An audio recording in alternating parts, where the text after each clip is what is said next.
The transport ship rolls in the Atlantic swell. Below deck, 300 German prisoners sit in silence. The air smells of diesel, vomit, and salt water. Most haven't seen daylight in 4 days. Some lean against the bulkhead with their eyes closed. Others stare at their hands. Oberleutnant Klaus Hartmann sits near the forward hatch, 26 years old. Africa Corps, captured outside Bizerte 3 weeks ago. His uniform is still caked with Tunisian dust.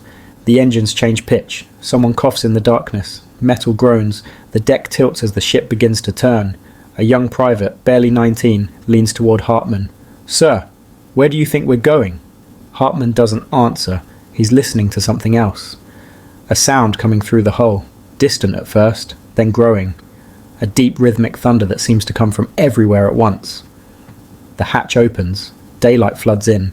An American guard appears at the top of the ladder. "On your feet, we're here." The prisoners climb up one by one. They squint against the brightness. When their eyes adjust, they stop moving. Before them stretches New York Harbor. Hartmann stands at the rail. His mouth opens slightly. He doesn't speak.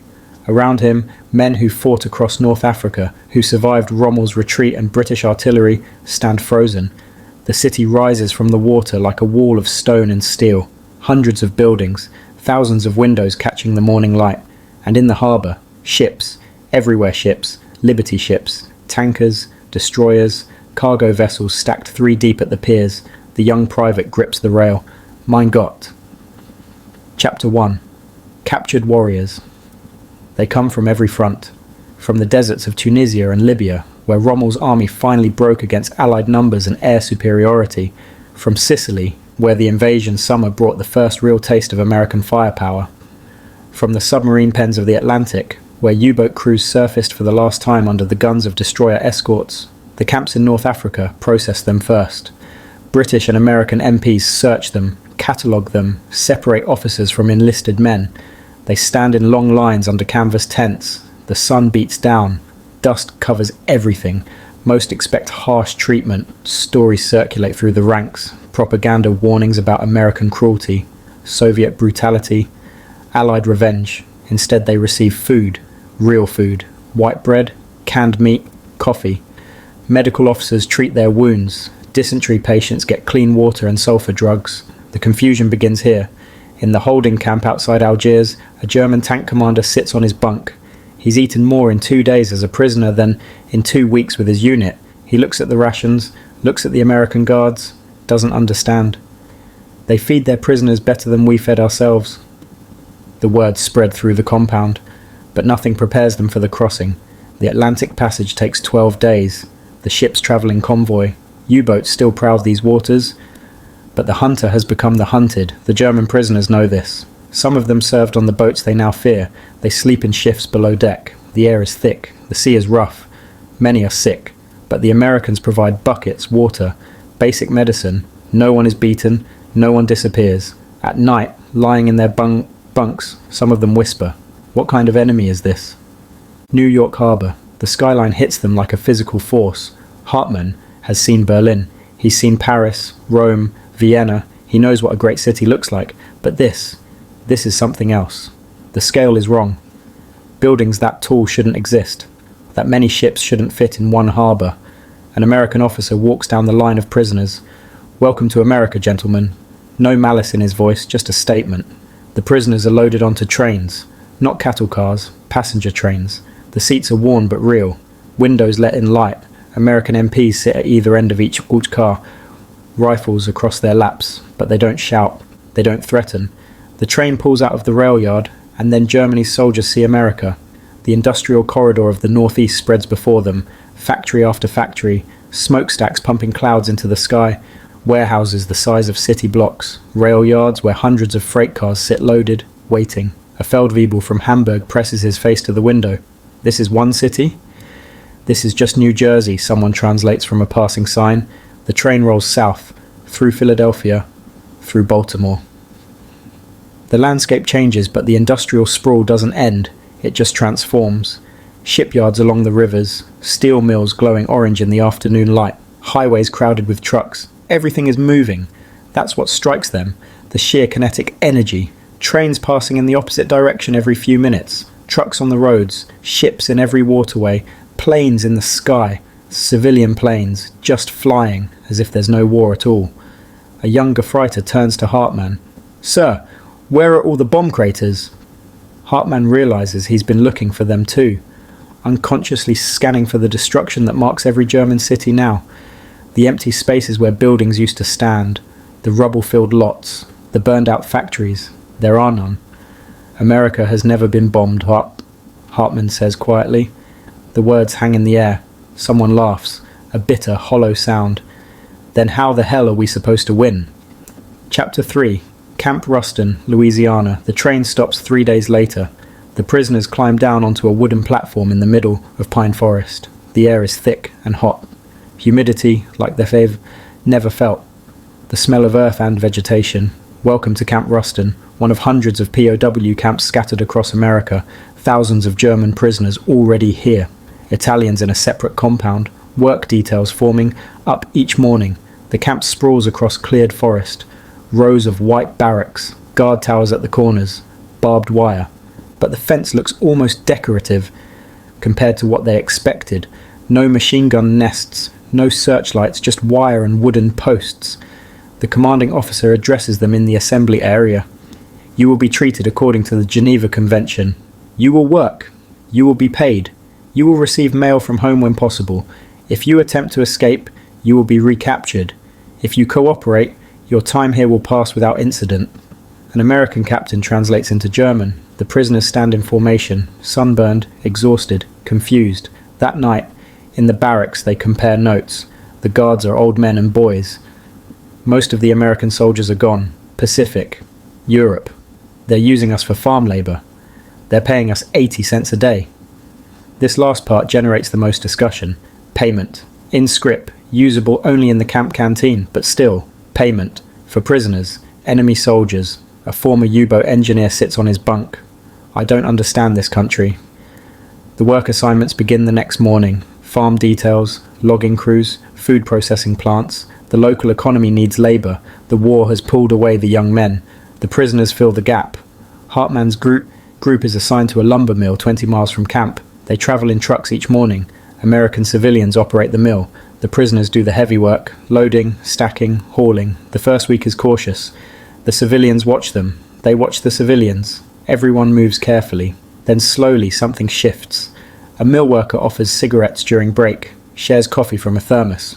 The German prisoners are good workers, disciplined, efficient, trained. The civilians appreciate this. Small conversations begin. Broken English, broken German, hand gestures. One afternoon, the mill owner drives up in a new truck. Hartmann is stacking lumber when he sees it, a 1943 Ford, paint still shiny, chrome still intact. The man parks and walks into the office like it's nothing. They're building new trucks, Hartmann says to no one in particular. In the middle of a war, they're building new civilian trucks. That evening, riding. Back to camp, he does math in his head. In Germany, every factory runs day and night for the war effort. Every ounce of steel, every drop of fuel, every man, everything goes to the military. Civilian production has essentially stopped. Cities are being bombed into rubble. Rations shrink monthly. Here in America, they're building new trucks for lumber mills. Summer 1944. The prisoners have been in Camp Ruston for 8 months. Routines have formed. Work, meals, letters from home, when the mail gets through. The news from those letters grows darker each month. In the camp, a black market newspaper circulates, compiled from smuggled American papers and news the guards share. The prisoners know about D-Day, about the bombing campaign, about the Eastern Front collapsing. But the real education happens every day at the work sites. A logging detail works near a rail line. They watch trains pass, count cars, catalogue what they see, tank after tank on flat cars, new tanks, fresh paint, dozens per train, multiple trains per day, artillery pieces, trucks, jeeps, crates stamped with ordnance markings. The stream never stops. One of the prisoners is a former logistics officer. He starts keeping notes, estimating production numbers based on what passes through just this one rail corridor.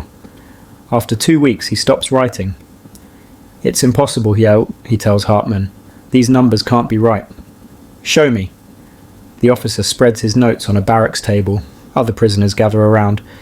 "If this is just one rail line, and if we multiply by the major corridors across the country, accounting for the production centres we've seen. He pauses. America is producing more war material in a month than Germany produces in 6 months, maybe a year. Silence.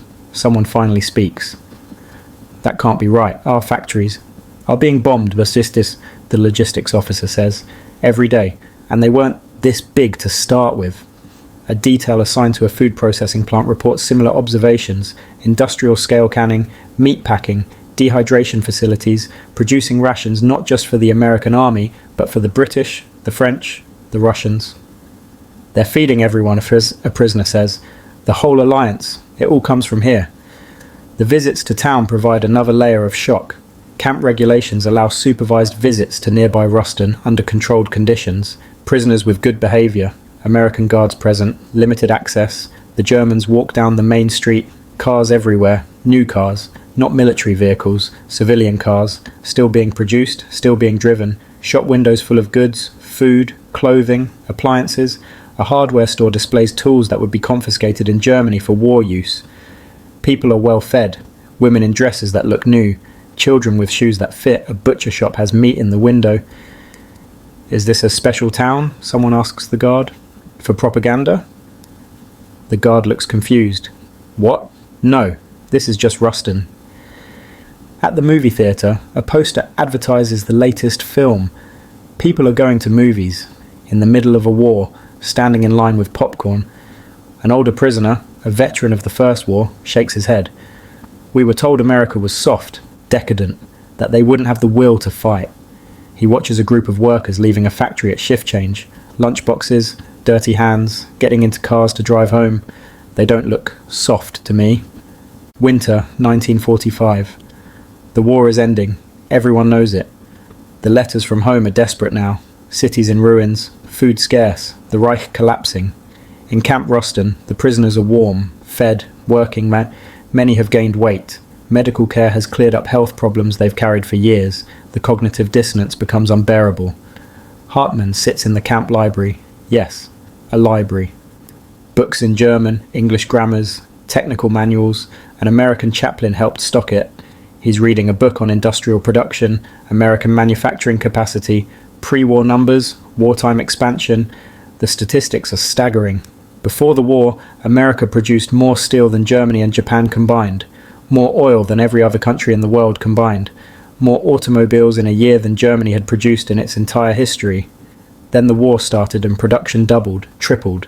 New factories built in months, Liberty ships welded together in weeks, B-24 bombers rolling off assembly lines at 1 per hour. Hartmann thinks about the battles he fought, the supply shortages, waiting weeks for replacement parts, rationed ammunition, half-strength units, and across from them, an enemy that could replace losses faster than they could inflict them. He closes the book. A group of younger prisoners is arguing near the stove, the same argument that happens every few weeks, about why they lost, about betrayal, about leadership, about tactics. We were better soldiers, one insists. Man for man, we were better. An older Feldwebel looks up from his chess game. We were. But they had more men, more tanks, more planes, more bullets, more food, more fuel, more everything. He moves a piece. You can't win a war when the enemy can build 3 tanks for everyone you destroy, when they can train 3 pilots for everyone you shoot down. The Americans aren't even trying, another prisoner says. This, he gestures around the warm barracks, this is them barely paying attention. Most of their country doesn't even know there's a war. It's true. The work details have seen it. Civilian life continues. Rationing exists, but it's mild. Entertainment, consumption, normalcy. America is fighting a 2-front war, and most of its population is inconvenienced at worst. A prisoner who worked at a vehicle factory in Detroit tells his story again. How they toured the facility, how the assembly line produced a jeep every 3 minutes, how 3 shifts ran around the clock, how this was just one factory among dozens. The foreman told me they built a new bomber plant in 6 months, the entire factory, designed, constructed, equipped, staffed, 6 months. Another prisoner counters with his experience at a shipyard in New Orleans, watched a Liberty ship launched, asked how long it took to build. 42 days, the American supervisor said. We're trying to get it down to 30. The room falls silent. These men have fought. They've endured. They're not cowards. But mathematics is mathematics. Production is production. Germany began the war with limited resources, a smaller industrial base. Access to conquered territories helped, but those territories needed occupation, needed defense, needed administration. America started with more of everything, then ramped up, and faced no homeland bombardment, no invasion, no disruption. The question that haunts them is simple. How did anyone think this was winnable? The Red Cross distributes packages. Mail arrives sporadically. News filters through. April 1945. Hitler is dead. Berlin has fallen. The war in Europe is over. In Camp Ruston, the prisoners gather in the assembly area. The American commandant reads the announcement, offers them a moment of silence for fallen comrades. Some weep. Some stand numb. Some feel only relief. What now? Repatriation will take time. Germany is destroyed, divided. Millions homeless, infrastructure gone. The prisoners will be needed for reconstruction, but that's months away, maybe years. They remain at Camp Ruston. The work continues. The routine continues. Hartman volunteers for a detail at a university in Monroe. They need labour for construction. He goes because it's different, because it keeps him moving. On campus, he sees American students, young men in civilian clothes, exempt from service for education or medical reasons. They carry books, attend classes, complain about exams. One afternoon, loading materials near the engineering building, he hears a lecture through an open window. A professor explaining mass production theory, assembly line optimization, statistical quality control. The students take notes. Industrial engineering, being taught as an academic discipline. The science of making more things faster with less waste. Hartman sets down a crate and listens. The professor discusses Ford's Highland Park plant, the River Rouge complex, the Kaiser shipyards, how America learnt to build at scale, how vertical integration and standardization enabled rapid expansion. This is why we won the war, the professor says. Not because our soldiers were braver, not because our generals were smarter, because our factories could outproduce the enemy 3-1, 5-1, 10-1 in some categories. A student raises his hand. Couldn't the Germans have done the same thing? The professor shakes his head. Not with their industrial base, not with their resources, not while being bombed. They fought a war of logistics they couldn't win. Every military expert knew this in 1939. Germany knew it. That's why they tried for quick victories, blitzkrieg, knock out France, knock out Russia, win before American production came online. He writes numbers on the chalkboard. But America entered the war in late 1941. By mid-1942, production was ramping. By 1943, full capacity. By 1944, the Axis was drowning in American material. The outcome was never in doubt, just the timeline. Hartman walks back to the truck. The guard notices his expression. "You okay, Fritz?" Hartman nods slowly. "I understand now." "Understand what?" "Why we lost." In the records kept by the American military, more than 370,000 German prisoners passed through POW camps in the United States during World War II. They worked on farms, in forests, in factories. They earned wages, received medical care, attended classes. Some wrote letters home describing abundance they couldn't comprehend. Few escaped. Most who tried were caught within days. Some gave themselves up voluntarily. Where would they go? Even if they reached Mexico or Canada, then what? The war was elsewhere. After 1945, repatriation took years. Some prisoners didn't return to Germany until 1948. They went back to a country destroyed, cities in ruins, families scattered. The economic miracle still years away. Many kept their memories of America private. In a devastated nation focused on survival, stories about well-fed captivity in a land of plenty didn't play well.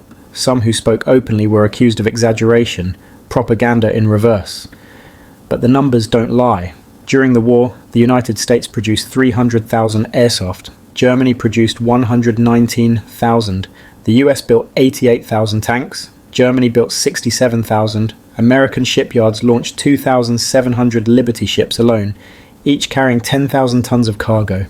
The entire German merchant marine never exceeded 4.5 million tons total capacity. In 1944, peak production year, American factories built 96,000 aircraft. That's 263 per day, 11 per hour, around the clock. The German prisoners saw the shadow of this. They saw one rail line in Louisiana, one mill, one factory, one town, and from that extrapolated the scale. Some, like Hartman, went home and never spoke about it. Others told their children, their grandchildren. The stories spread slowly about the strangeness of captivity in America, about walking through a country untouched by war, about realizing finally the true scope of what they'd been fighting against. In 1989, when the wall fell, some of these men still lived. They watched Germany reunify. They watched Europe integrate. They watched former enemies become partners. An interviewer asked one veteran about his time in American captivity. What surprised you most? The old man thought for a moment that they didn't need to beat us. They didn't need cruelty or revenge. They had something more powerful. He paused. They had enough of everything, and we never understood what that meant until we saw it. The factories are still there, many repurposed, some abandoned. The Liberty ships were scrapped or sold. The tanks melted down, the planes retired.